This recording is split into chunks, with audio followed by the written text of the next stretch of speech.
दोस्तों, यह कहानी है एक गरीब किसान और दो बेटियों की। एक छोटे से गांव में मोहन नाम का एक गरीब किसान रहता था। वो दिन रात खेतों में मेहनत करता, लेकिन फिर भी मुश्किल से अपने घर का खर्च चला पाता था। सुबह होते ही वो हल लेकर खेत में लग जाता, पसीने और चिंता के साथ अपनी जिंदगी को जैसे तैसे आगे बढ़ाता रहता। मोहन की पत्नी सरला एक सीधी साधी और समझदार महिला थी, जो हर हाल में घर संभालती थी। उसकी दो बेटियां थीं। बड़ी बेटी गीता, जो समझदार और अच्छे स्वभाव की थी, और छोटी बेटी नीलम, जो चंचल और चालाक थी, लेकिन अपनी बड़ी बहन से बहुत ईर्ष्या करती थी। दोपहर का समय था। रसोई में सरला चूल्हे के पास बैठी खाना बना रही थी। गीता उसके पास आकर चुपचाप सब्जी काटने लगी। गीता बेटा, तुम हर काम इतनी लगन से करती हो, सच में तुमसे घर संभल जाता है। माँ, ये तो मेरा फर्ज है। आप इतनी मेहनत करती है तो मैं कैसे पीछे रह सकती हूँ। तुम्हारी यही बात मुझे सबसे अच्छी लगती है, शांत स्वभाव और समझदारी। इतना कहते कहते अचानक सरला को ध्यान आता है। अरे, नीलम कहाँ है? सुबह से दिखी ही नहीं। नीलम, ओ नीलम! सरला जोर से आवाज लगाती है। कुछ पल सन्नाटा रहता है, फिर तेज कदमों की आवाज आती है। नीलम गुस्से और चिड़चिड़े अंदाज में रसोई में अंदर आती है। क्या है माँ, इतनी जोर जोर से क्यों बुला रही हैं? मैं कोई खाली नहीं बैठी थी। बात करने का ये तरीका है? मैं बस पूछ रही थी कि तुम कहाँ थी। नीलम हंसते हुए तंज में, आपको मेरी क्या चिंता होगी? आपको तो बस आपकी आदर्श बेटी गीता की ही फिक्र रहती है। गीता, नीलम ऐसा मत बोलो। नीलम गुस्से में बीच में काटते हुए, आप चुप ही रहो दीदी, हर वक्त अच्छी बनने का नाटक मत किया करो। सबके सामने सीधी साधी बनती हो और सारी तारीफें भी तुम ही ले जाती हो। नीलम, बस करो नीलम, ये जलन तुम्हें गलत रास्ते पर ले जा रही है।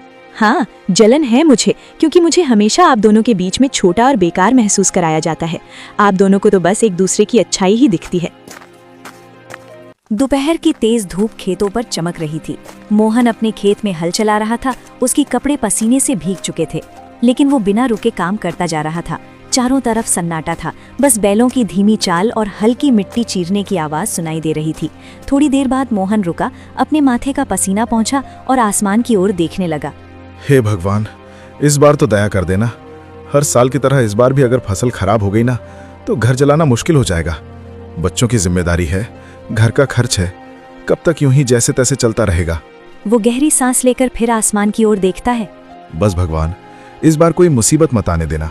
बारिश समय पर हो जाए, फसल अच्छी हो जाए, ताकि मेरे बच्चों को थोड़ा अच्छा जीवन दे सकूं। इतना कहकर वो फिर से काम करने लगता है। तभी दूर से कोई आवाज लगाता है। अरे मोहन! मोहन मुड़कर देखता है। उसका दोस्त रामलाल उसकी तरफ आ रहा होता है।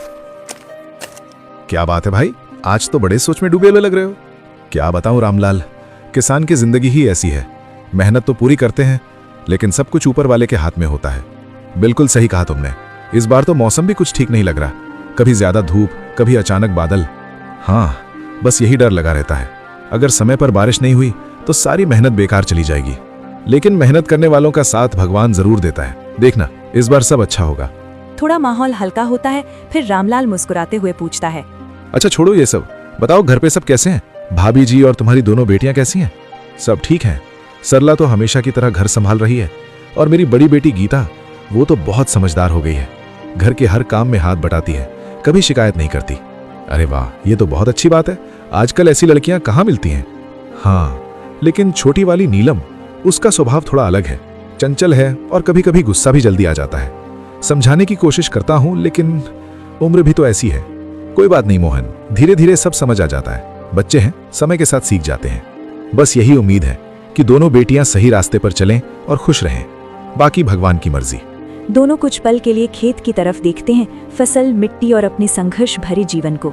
चलो भाई, हिम्मत मत हारना, सब ठीक होगा। हाँ, उम्मीद तो उसी से है।